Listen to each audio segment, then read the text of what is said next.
మిత్రులు సభాధ్యక్షులు మాజీ శాసనసభ్యులు సంట వెంకట వీరయ్య గారు, ఈనాటి ముఖ్య అతిథి మన రామన్న కేటీ రామారావు గారు, వేదిక మీద ఉన్న పెద్దలందరికీ, వేదిక ముందున్న సత్తుపల్లి నియోజకవర్గ బీఆర్ఎస్ పార్టీ శ్రేణులందరికీ ముందుగా నా నమస్సుమాంజలు.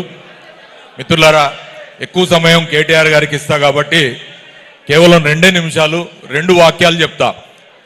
మీ అందరి ముందు ఈ రాష్ట్రంలో 2.5 సంవత్సరాల పాటు పరిపాలించిన రేవంత్ రెడ్డి ఒక పక్కన, ఇంకో పక్కన 10 ఏళ్లు పరిపాలన చేసిన కేసీఆర్ బిడ్డ మన యువ నాయకుడు కేటీ రామారావు గారు.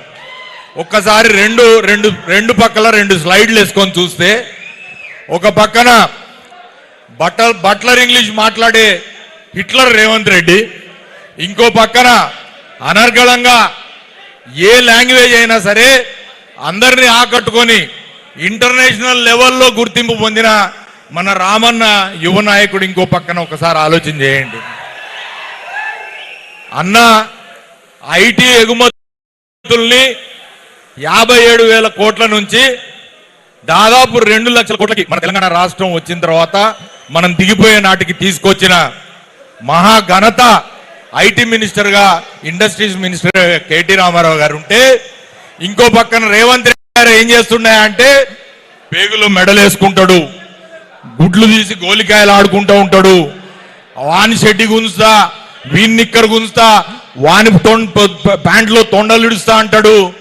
ఆఖరికి చివరికి విలేకరులు లేదా ప్రెస్ మీడియా వాళ్ళని బెదిరిస్తాడు, మీడియా హౌజుల్ని బెదిరిస్తాడు, కాలేజీలో ఫీజు రింబర్స్మెంట్ అడిగితే వాళ్ళని బెదిరిస్తాడు, ఆరోగ్యశ్రీ డబ్బులు ఇవ్వమని హాస్పిటల్ వాళ్ళు అడిగితే వాళ్ళని బెదిరిస్తాడు. ఆఖరికి ఎస్బీఐ లాంటి బ్యాంకు కూడా వాళ్ళకి ఇచ్చిన భూమిని వాళ్ళు కాపాడుకుంటానికి కోర్టుకెళ్తే ఆఖరికి వాళ్ళని బెదిరిస్తాడు. తప్పుడు కేసులు పెట్టి 2.5 సంవత్సరాలుగా బీఆర్ఎస్ శ్రేణులతో పాటుగా నాయకులను కూడా బెదిరిస్తాడు. ఇంకో పక్కన వ్యక్తిత్వ హననం చేస్తూ క్యారెక్టర్ అసాసినేషన్ చేసి మన నాయకుల్ని మరి కించపరచాలని చూస్తాడు. కానీ మిత్రులారా, నేను చెప్తా ఉన్నా, నాకు ఈ పార్టీలో దశాబ్ద కాలం నేను ఆయన సహచరుడిగా పనిచేసినా, అంతకన్నా ఎక్కువ కాలం ఆయనకి మిత్రుడిగా ఉన్నా. ఆయనంత వినయ విధేయ రాముడు నేను ఎవరిని చూడలే. ఇది పొగట్టానికి చెప్తలేను. ఆయనకున్న best quality, is having the most humility towards human beings. మనుషులంటే విలువ, చిన్నపిల్లలంటే విలువ, ఆడవాళ్ళంటే గౌరవం. దాంతో పాటుగా తనున్న 10 సంవత్సరాలు కష్టకాలంలో కరోనా టైంలో కూడా అర్ధరాత్రి 2 గంటలకు 3 గంటలకు ఒక ట్విట్టర్లో ఒక మెసేజ్ పెడితే కూడా వాళ్ళ ప్రాణాలను కాపాడి, కొన్ని వేల మంది ప్రాణాలు కరోనా సమయంలో తనకున్న ట్విట్టర్ ఆయుధాన్ని వాడి ఆయన అనేక మంది ప్రాణాలు కాపాడండి కేటీఆర్ గారి పుణ్యమా అని చెప్పి ఈ రాష్ట్రంలో పెద్ద పెద్ద పారిశ్రామికవేత్తలు వచ్చారు. ఆ పారిశ్రామికవేత్తల్లో ఒక గోయంక గారు అని ఒక ఆయన వస్తాడు, మహేంద్ర పెద్ద కంపెనీ, ఆయనకి గొడుగు పట్టుకొని కేటీఆర్ పోతా ఉంటే ఆ రోజు యావత్తు మరి వాణిజ్య వర్గాలు దేశవ్యాప్తంగా ఆశ్చర్యపోయినాయి. ఒక యువ నాయకుడు, ఒక ముఖ్యమంత్రి కొడుకు ఒక పారిశ్రామికవేత్తకి ఇచ్చే గౌరవం ఏంటంటే, ఆ రకమైన గౌరవం దాని తెలంగాణ రాష్ట్రానికి పెట్టుబడులు తీసుకురావడానికి ఆయన చేసిన ప్రయత్నం. ఇవాళ ఏమైతుంది, ఎవడైనా పెట్టుబడి పెట్టాలి అని అంటే కమిషన్ కావాలా, పర్సంటేజీలు కావాలి. ఉన్న పెట్టుబడిదారులు కూడా వెనక్కి పారిపోయే పరిస్థితి. రియల్ ఎస్టేటు తెలంగాణ 10 ఏళ్ల బీఆర్ఎస్ ప్రభుత్వంలో 50 అంతస్తులు 60 అంతస్తులు పైకి చూస్తే ఇవాళ హైదరాబాద్ నేల చూపులు చూస్తూ ఉంది.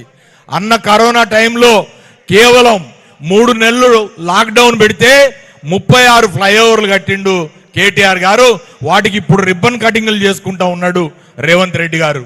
ఇవాళ మనం చేసిన అభివృద్ధి తప్పే అభివృద్ధి లేదు. అటు హైదరాబాద్ తీసుకోండి లేదా జిల్లాలు తీసుకోండి, జిల్లాలను అభివృద్ధి చేసిన ఘనత కూడా కేసీఆర్ గారిదే. రామన్నతోని నాకున్న ఎక్స్పీరియన్స్ ద్వారా చెప్తా ఉన్నా, రాబోయే తరానికి ఉత్తమ నాయకుడు ఒక 20-25 సంవత్సరాలకు మళ్ళీ ఇలాంటి వ్యక్తి దొరకడు. మనం కాపాడుకోవాలా. ఇలాంటి వ్యక్తులని మనం కాపాడుకుంటే తెలంగాణ సమాజానికి శ్రీరామ రక్ష. కేసీఆర్ తన ప్రాణాన్ని పణంగా పెట్టి సావు రోడ్లో తలకాయ పెట్టి కేసీఆర్ తెలంగాణ తెస్తే ఇవాళ మనం తెలంగాణ ప్రజలమైనం. పుష్కర కాలం ఆయన కష్టం ద్వారా వచ్చిన ఈ తెలంగాణ ఈ ముష్కర్ల పాలైందనే ఒక్క బాధ మాత్రం ప్రతి ఒక్కళ్ళ గుండెల్లో ఉంది. తప్పు చేసినాం, ఆ తప్పును సరిదిద్దుకోవాలి. 2.5 సంవత్సరాలు అయిపోయింది మిత్రులారా, ఇంటర్వెల్ అయిపోయింది. 3 క్యాలెండర్లు తెగిపోయినాయి.